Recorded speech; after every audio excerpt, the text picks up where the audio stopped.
Cooker விசில மறந்து உணவு வீணாகி போச்சா?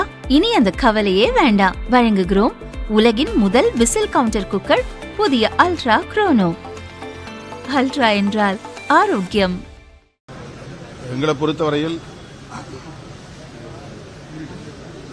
ஆதரவு நல்குகிற அத்தனை கட்சிகளும் வாக்கு தவற வாய்ப்பில்லை. குறிப்பாக விடுதலை சிறுத்தைகள் கட்சி, இடதுசாரிகள், இந்திய யூனியன் முஸ்லீம் லீக், இந்த கட்சிகள் தாவேகாவுக்கு அளித்த வாக்குறுதிகளை கட்டாயம் காப்பாற்றும். காங்கிரஸை பொறுத்தவரையில் எல்லா கட்சிகளுக்கும் முன்னதாக அந்த அணிக்கு ஆதரவு மட்டும் நல்காமல் கூட்டணியில் இணைகிறோம், உள்ளாட்சி தேர்தல், நாடாளுமன்ற தேர்தல் வரையில் என்னென்ன தேவைகள் என்பன குறித்து அறிவித்துவிட்டு அவர்கள் அந்த கூட்டணி உறவை உறுதிப்படுத்தினார்கள்.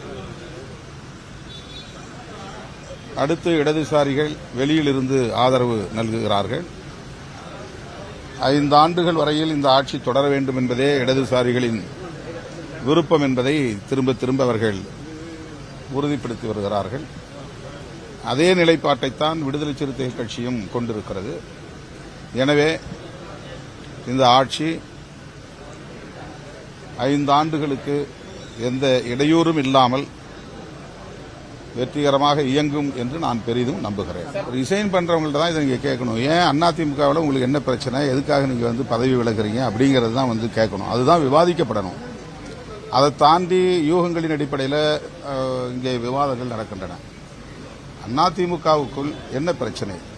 மக்களால் தேர்ந்தெடுக்கப்பட்ட சட்டமன்ற உறுப்பினர்கள் பதவி விலகும் நிலை ஏற்பட்டிருக்கிறது என்றால் அதிமுகவுக்குள் நிகழும் உட்கட்சி முரண்கள் என்ன என்பதைத்தான் நீங்கள் வெளிச்சத்திற்கு கொண்டு வர வேண்டும். அவ்வாறு இல்லாமல் யூகங்களின் அடிப்படையில் விவாதங்களின் திசைவழி போக்கையே மாற்றுகிற முயற்சியில் தொடர்ந்து ஊடகங்களும் இதர அறிவுஜீவிகளும் செய்து கொண்டிருக்கிறார்கள். ஆகவே 6 பேர் இதுவரையில் அதிமுகவிலிருந்து பதவி விலகியிருக்கிறார்கள் என்றால் இது அதிமுகவுக்குள் நிகழ்கிற மிக முக்கியமான ஒரு பிரச்சனை, ரொம்ப சீரியஸா விவாதிக்க வேண்டிய ஒன்று. எனவே இந்த கேள்விகளை நீங்கள் அதிமுகவினரிடம் வெளிப்படையாக கேட்க வேண்டும். அவர்கள்தான் நாட்டு மக்களுக்கு இதை தெளிவுபடுத்த வேண்டும்.